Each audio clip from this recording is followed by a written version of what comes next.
can be.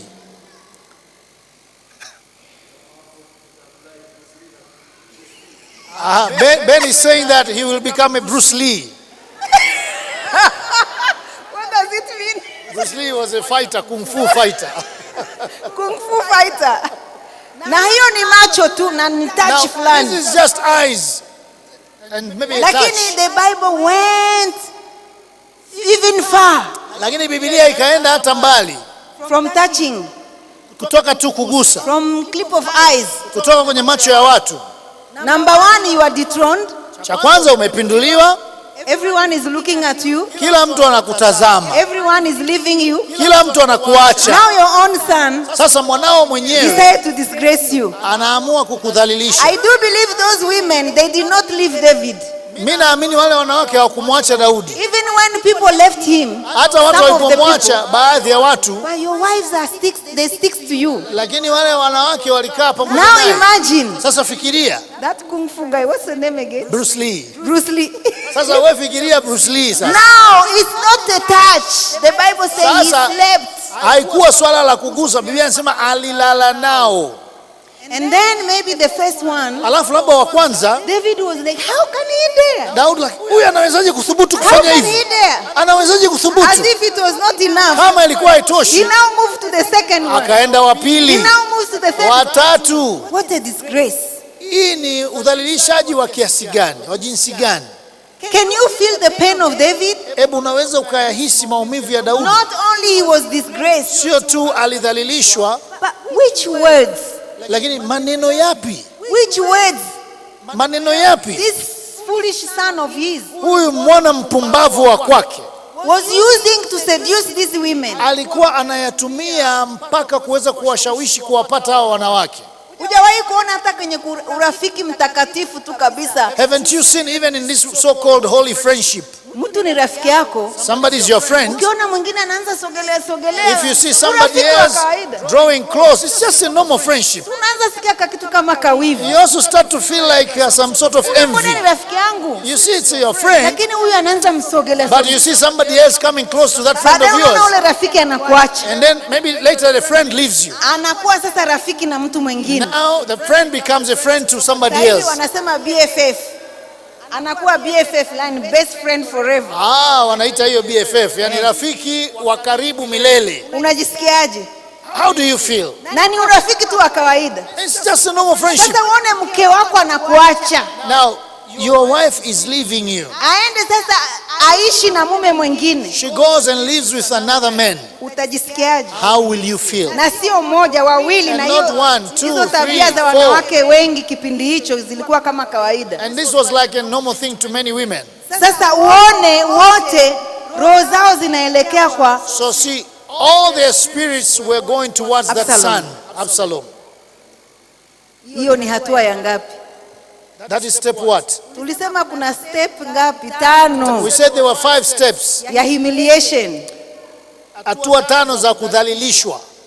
Kwanza alikuwa dethroned, Number 1, alitolewa kwenye nafasi yake ya pili uongozi. akawa disgrace, Alafu akadhalilishwa. na haya yote ni mwanaye. Sasa all these things were done by his son. Hivi wazazi, mnajua kuna mateso ambao wazazi wanaipitia kupitia watoto. Parents, do you know that there are some sufferings are coming to us through our children? Watoto wanakudalilisha, Children can humiliate you. wanakudalilisha, They can disgrace you. wanakuumiza. They can hurt you. Yani adui anawatumia ili wakuhumiliate. The enemy uses them ili wakunyanyase na kukudhalilisha. Lakini if you have understanding, But kama unaouelewa, jua kwamba hiyo humiliation know that uko kudhalilishwa, itakuja kutokea utukufu wa Mungu huko. the glory of God will emerge from Ipokee that. kwa jina la Yesu. Receive it in Jesus' name.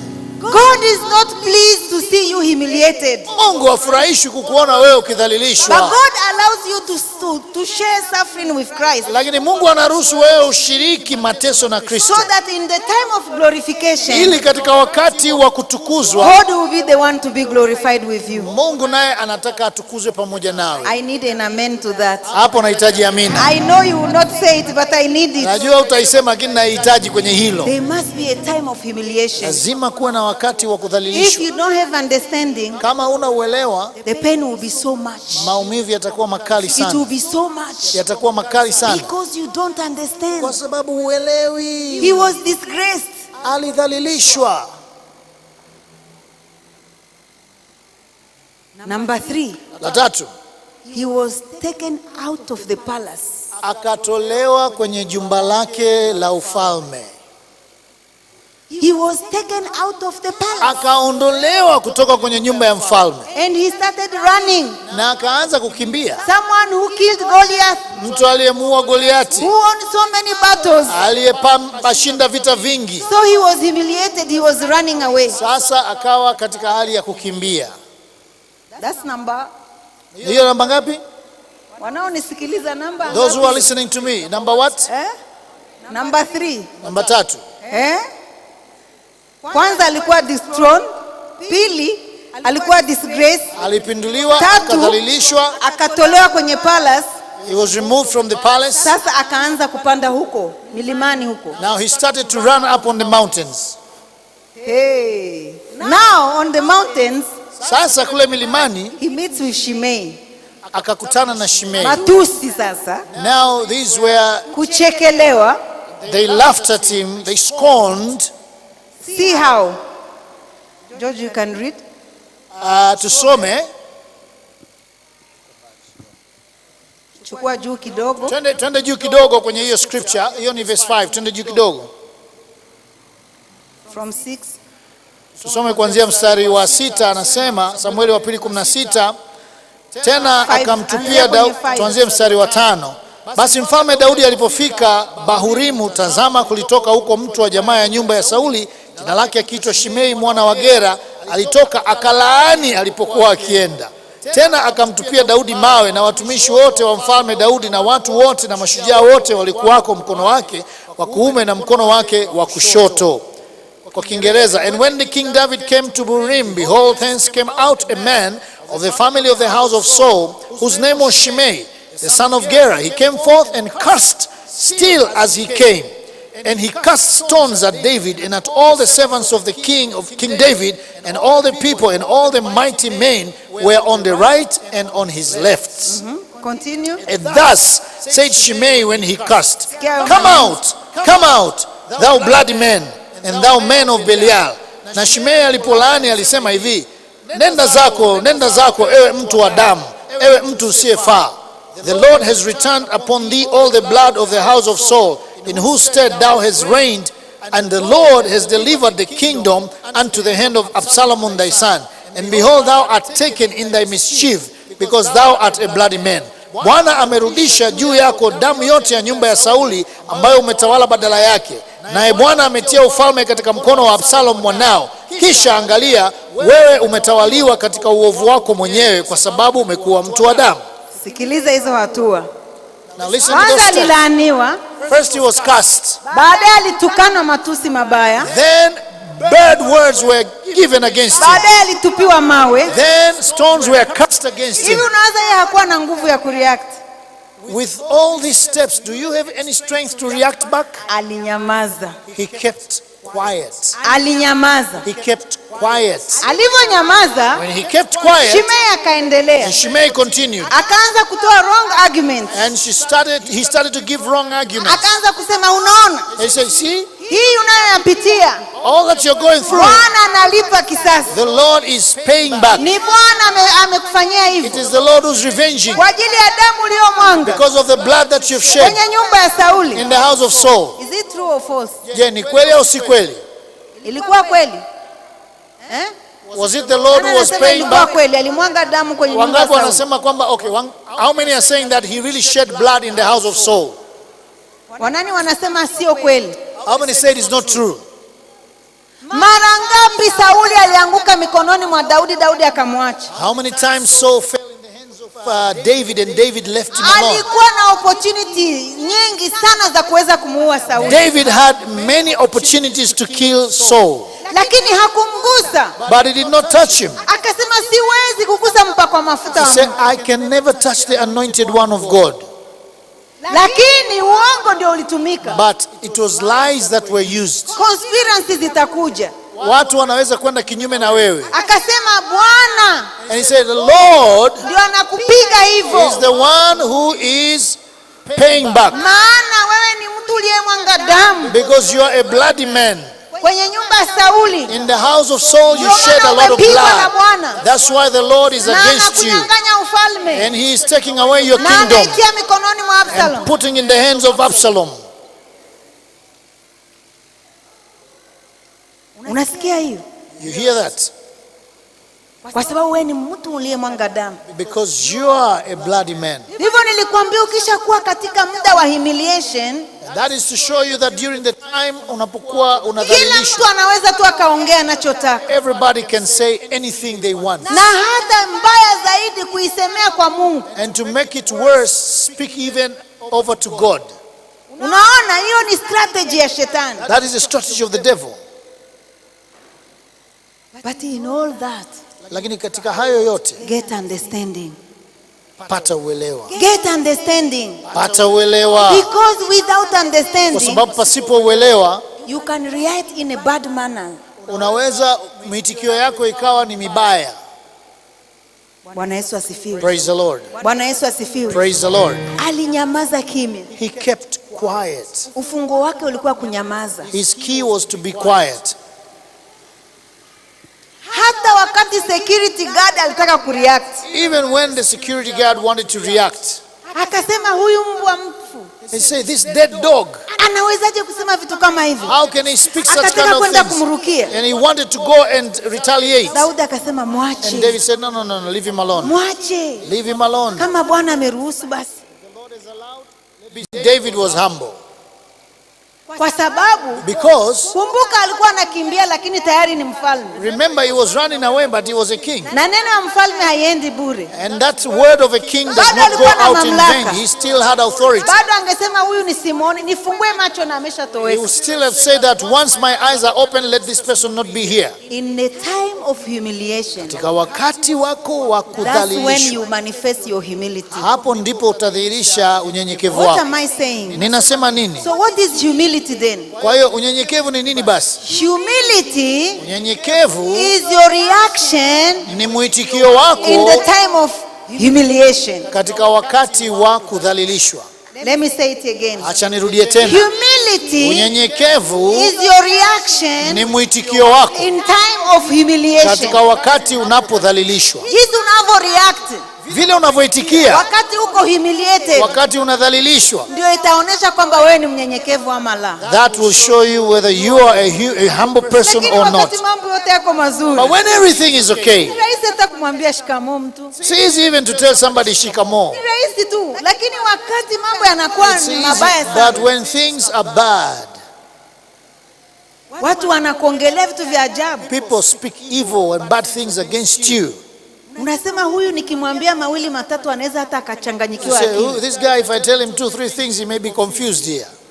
Watu ambao hawangeweza hata kukusogelea wanaongea vitu vya ajabu. People who never even had an opportunity to draw nigh to you, they speak funny things. It is your reaction Ni mwitikio wako toward humiliation time katika kile kipindi cha that will udhalilishwaji, show your maturity in ndio Christ. utaonyesha ukomavu wako katika In Kristo. time of humiliation, Katika wakati wa how you kudhalilishwa, react ni jinsi gani unavyoitikia positively in the sight of God katika hali chanya mbele za Mungu. will start showing that indeed you are humble. Itaanza kuonyesha ya kwamba hakika wewe ni mnyenyekevu. David was humble. Daudi alikuwa mnyenyekevu. Jesus was a humble man. Yesu alikuwa mtu This mnyenyekevu. is understanding. Huu ni uelewa. Kunyamaza kwa Daudi ilikuwa ni understanding.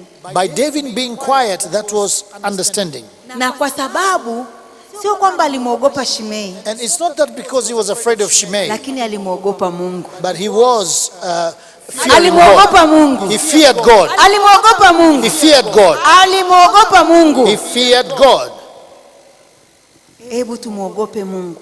Let us fear God. Hata tunavyoshushwa, Even when we are being lowered tutembee down, na kuogopa Mungu. let us walk and fear Tumheshimu God. Mungu. Let us honor God. Hebu silaha yetu ya humility ionekane kwa muda kama huu. May our weapon of humility be seen in such a time. Hebu tusijitetee. Let us not defend or fight for Hebu ourselves. tuwe na subira.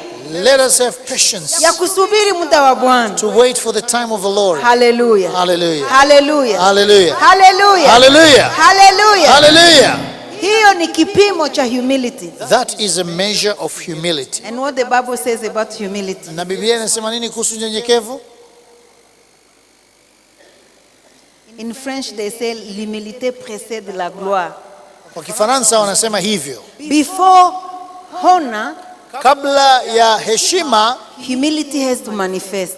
kwanza unyenyekevu lazima Kwa ujidhihirishe. hiyo humility Kwa hiyo ule unyenyekevu ndio itazuia uende ushuke chini is what bila mwisho. will put a stop for you from keeping going down. It will put an Hallelujah. end. Hallelujah. Hallelujah. Kwa sababu Mungu anawapinga wenye kiburi, Because God resists the proud, lakini but anawainua he exalteth wanyenyekevu. those who are humble. Kwa hiyo when you are going down in the time of So humiliation, unapoteremka chini wakati wa kudhalilishwa, it is the key of humility ndio ufunguo wa unyenyekevu that will put full stop to your bottom. utakaoweka kizuizi pale mwisho wako. Let's see in Proverbs. Hebu tuone kwenye Mithali. Hallelujah. Hallelujah. Proverbs 15. Mithali 15. Proverbs 15. Mithali 15. Let's read. Tusome Mithali 15.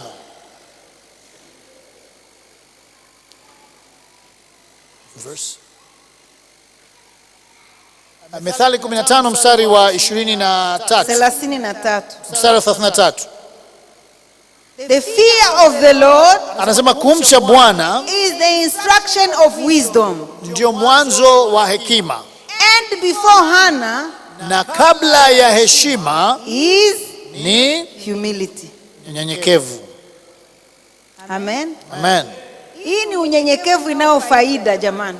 This is the humility that has Humility ina profits. faida kubwa sana. Humility has a huge profit, benefits. The fear of the Lord is the instruction of wisdom. Anasema kumcha Bwana ni maonyo ya hekima, And before Hannah is humility. na kabla ya heshima utangulia unyenyekevu. So if you have understanding, Kwa hiyo kama unaouelewa, it will be easier for you to be humble. itakuwa rahisi kwako wewe kunyenyekea. Amen. Sio tabia ya mwanadamu kuwa humble. It is not a character of a human being to be humble. Lakini ukijua faida ya humility, But if you know the benefits of humility, ukiwa na hiyo if understanding, you have that understanding, basi itakuzalishia faida. then it will produce some benefits to you. Ipokee kwa jina la Yesu. Receive that in Jesus' name. Maana bila hiyo bottom ya humility, Because without that bottom of humility, utaendelea kudondoka. you will keep falling down. Utaendelea kudondoka. You will keep going down to the deep. Lakini ukiwa na humility, But if you have humility, ukishaipata vizuri, once you get it very well, hiyo humility ndio ilimfanya mtu mkubwa kama Daudi anyamanze mbele ya Shimei. humility is what made such a great man as David to be quiet before Shimei. Hiyo humility ndio ilimfanya Daudi anyamaze mbele ya mwanae Absalom. That humility is what made David quiet before Absalom. Hiyo humility ndio ilimfanya anyamaze wakati wake wanachukuliwa. It is the humility that made him to be quiet when everybody was taken. Hiyo humility ndio ilimfanya asireact mbele ya Shimei. It was humility that made him not to react negatively before Shimei. Hata wakati security guard alitaka kumuua, Even when the security guard wanted to take yeye action, alionekana kwamba yuko humble. he still maintained his humbleness. Utakavofika hapo, Once you get there, ujue kwamba kuinuliwa kwako hakuko mbali sana.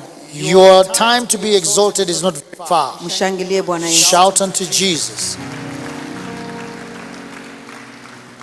Utagundua kwamba ukishapata hiyo unyenyekevu, kuinuliwa kwako hakuko mbali You sana. will discover that once you get that humility, then your time to be exalted isn't very far. Nani ananielewa? Who understands me? I'm still talking about in that area that you still have issues of blood.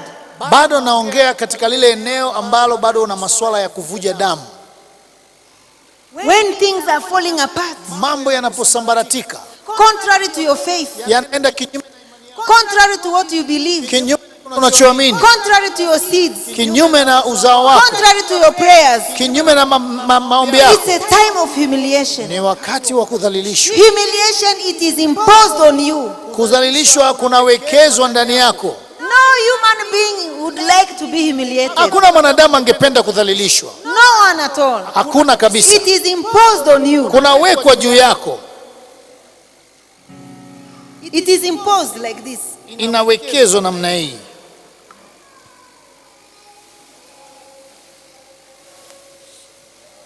But the good news, Lakini habari njema, it's just for a while.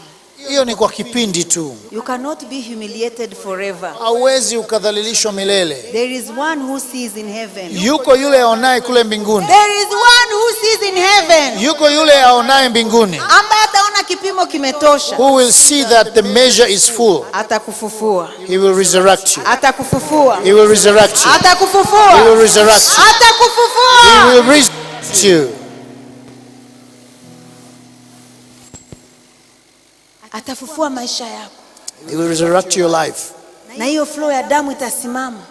And the flowing of the blood shall cease. Say amen. Say amen to that. Na kule kufufuliwa And that act of being resurrected, sio ndio mwisho. it is not the end. Aliinuliwa, He was exalted akapewa jina kuu and he was given a great kuliko name majina than yote any other name mbinguni, in heaven duniani and on earth na chini ya and in dunia. hell. Hata kule Hades, kule alikoenda kule kuzimu. Even where he went down in hell.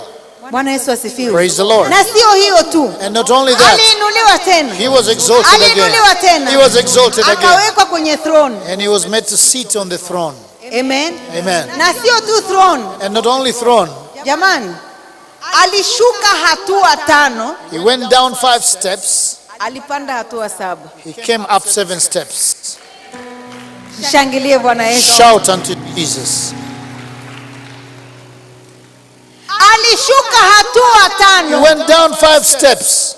lakini kwa kuwa alikuwa na understanding, But because he had understanding, alivyoanza kupanda when he started to rise, alipanda 7. he rose 7 steps. Sijue kama kabla alikuwa mbinguni alikuwa anaimbiwa. I don't know, before while he was in heaven they used to sing for him. Watafiti wa Biblia watupe ushauri, Bible watuambie. scholars can tell us. Alikuwa anaimbiwa, alikuwa anaabudiwa. Was he being worshipped?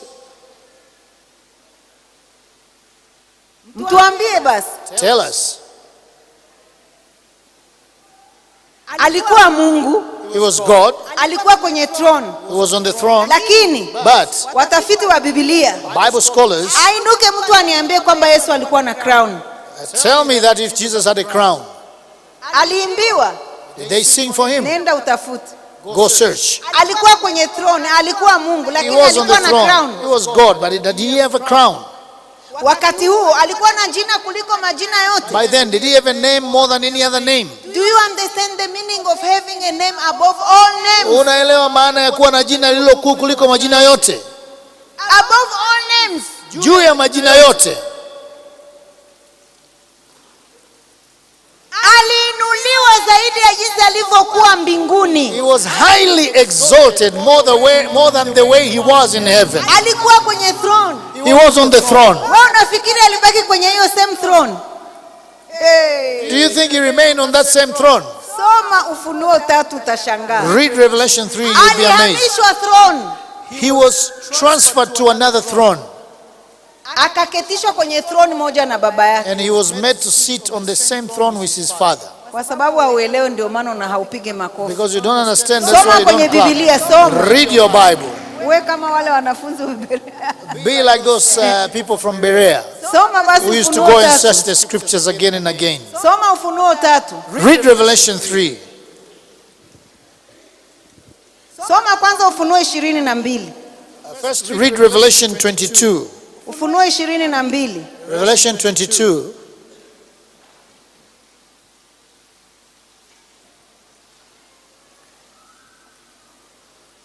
Revelation 22 mstari. Wale watu wako pale Kule hawafanyi kazi kwenye kabisa. nani vipi leo?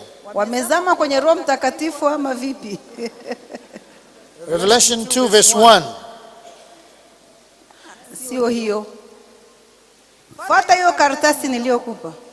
Revelation 22 verse what? Kwenye karatasi ulionayo.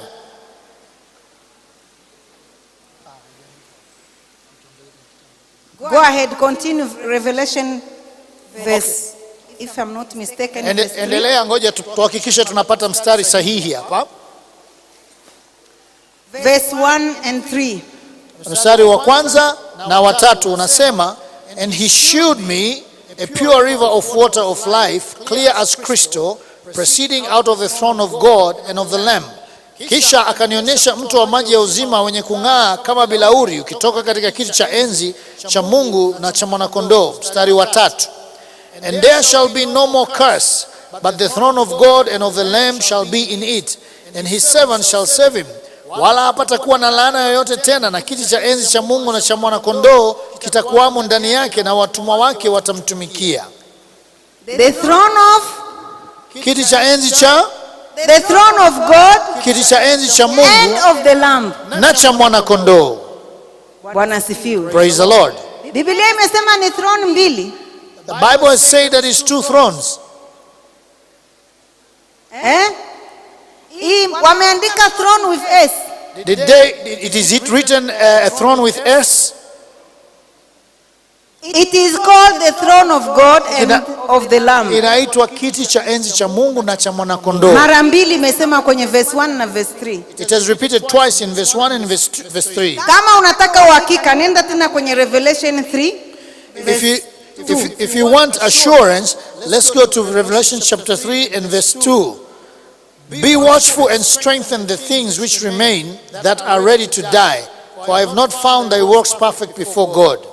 Uwe mwenye kukesha, ukaimarishe mambo yaliyosalia yanayotaka kufa, maana sikuona matendo yako kuwa yametimilika mbele za Mungu wangu. Is it 21? Verse 21. Sorry. 21. Ni mstari wa 21 katika Ufunuo wa Yohana hiyo 3. Yes. Mstari wa 21 unasema, to him that overcometh will I grant to sit with me in my throne, even as I also overcame, and I am set down with my Father in his throne. Yeye ashindaye nitampa kuketi pamoja nami katika kiti changu cha enzi, kama mimi nilivyoshinda nikaketi pamoja na Baba yangu katika kiti chake cha enzi. Bwana Yesu asifiwe. Bwana Yesu asifiwe. If you are not convinced with the first one, kama hujashawishika na ile ya kwanza, let this bring more light. Basi na hii ilete nuru zaidi.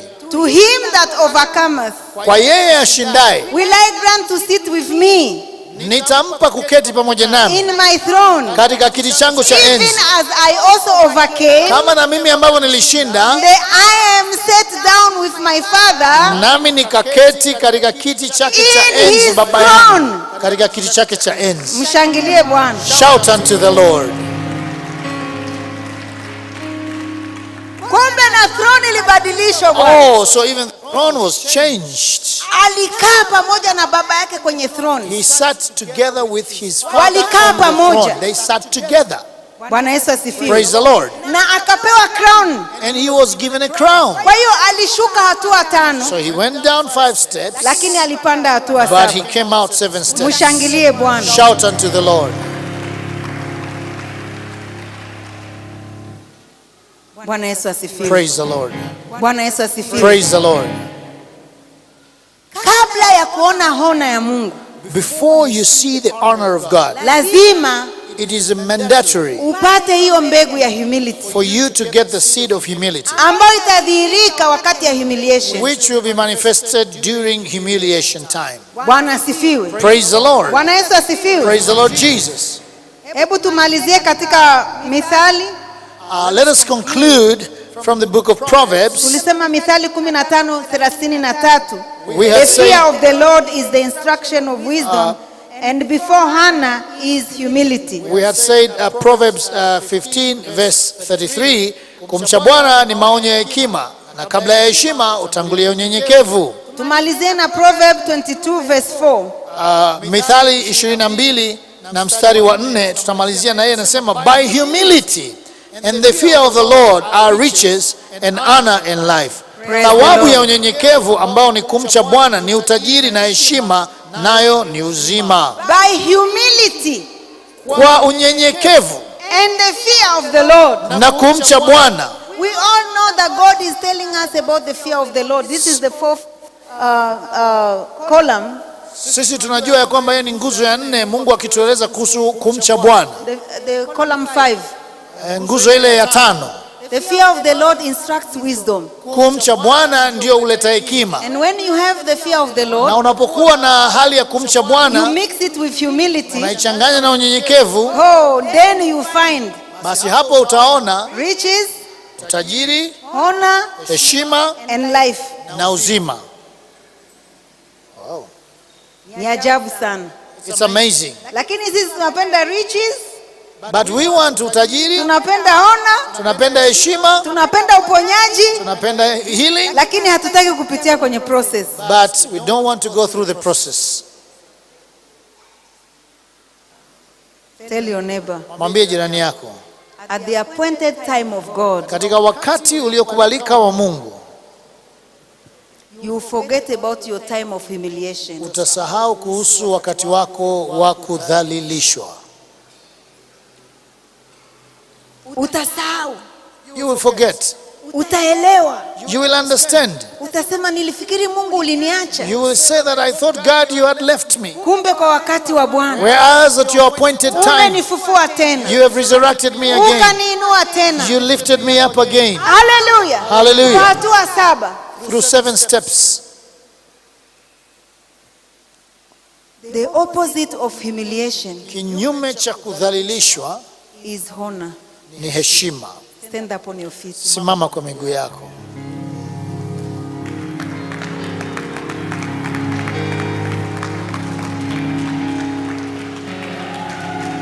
Yes. Clap for the Lord. Pigie Bwana makofi.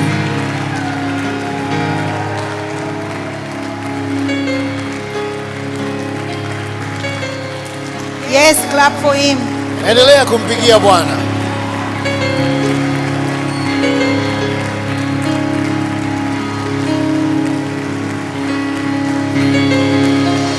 Ora bazendele bosikiri.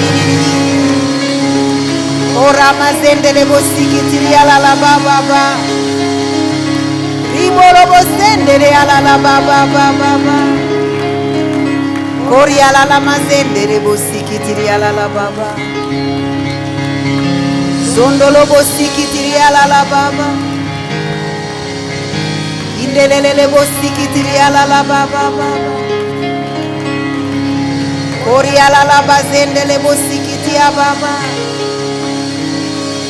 Koria la la baba baba baba.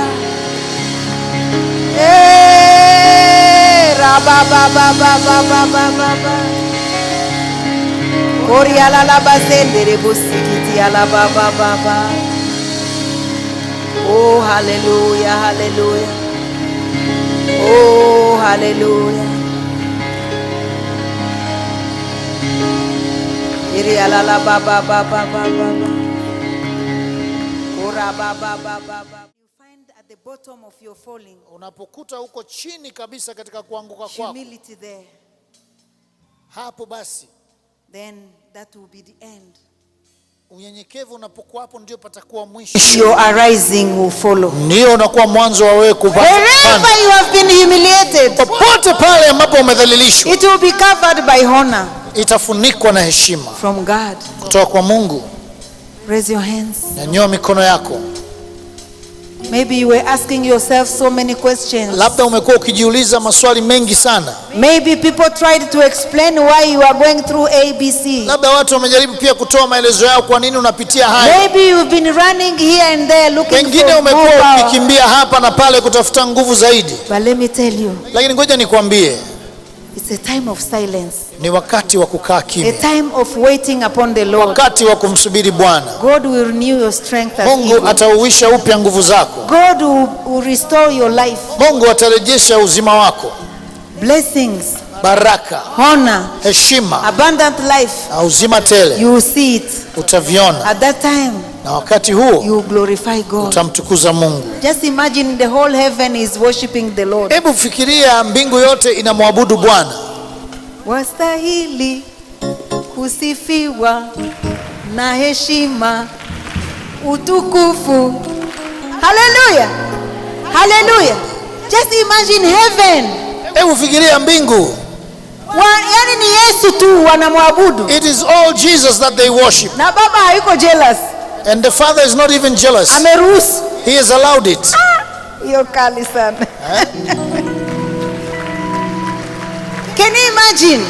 Unaweza kufikiria malaika mabilioni na mabilioni yanaanguka. Billions and billions of angels. Wenye uhai wanaanguka. The living creatures, they fall down. Wazee wanatoa crowns zao. They remove their crowns, the elders. Yote inamwabudu Yesu. The whole heavens declare and worship God.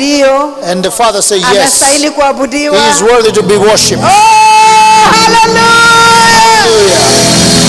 Hallelujah. Hallelujah. Hallelujah. Oh, hallelujah. Hallelujah.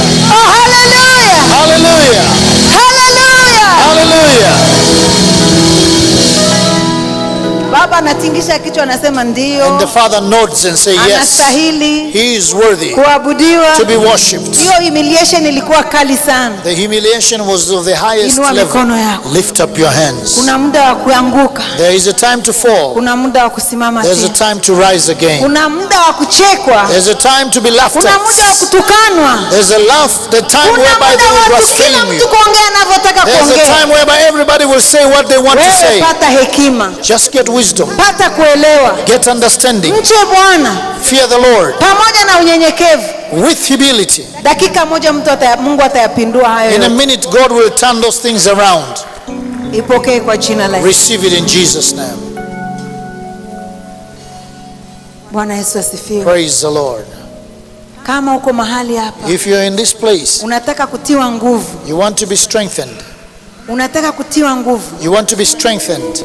Na kupata kuelewa. And to get understanding. Uelewe. That you may understand. Nuru ikushukie. That the light may fall upon you. Umsubiri Bwana. That you may wait upon the Lord. Ukiwa na matumaini. Having hope. Usikate tamaa kama watu wa dunia anaanguka na ndio pungu. Don't give up like the worldly people, they fall and that's it. Lakini mtu aliyekuwa na Mungu. But the person who has God. Anajua if God is for us. They know ikiwa Mungu yuko upande wetu. Who can be against us? Nani awezaye kuwa kinyume nasi? Even kina Shimei wote they can't. Even the Shimeis cannot do anything. Ana confess kwamba Mungu amesha kunyang'anya ufalme anawapatia maadui. Ufalme ulivyorudi mikononi mwake, alisema nini? He confesses that God has already taken away the kingdom from you and handed over to your enemies. When the kingdom was restored back to David, what did he say? Let me utarudishiwa na zaidi ya hiyo uliyokuwa nayo. Prophesy to you, it shall be restored more than that what you had. Ulianguka kwa hatua 5 lakini utainuliwa kwa hatua 7. You fell down through 5 steps but you will rise up through 7 steps.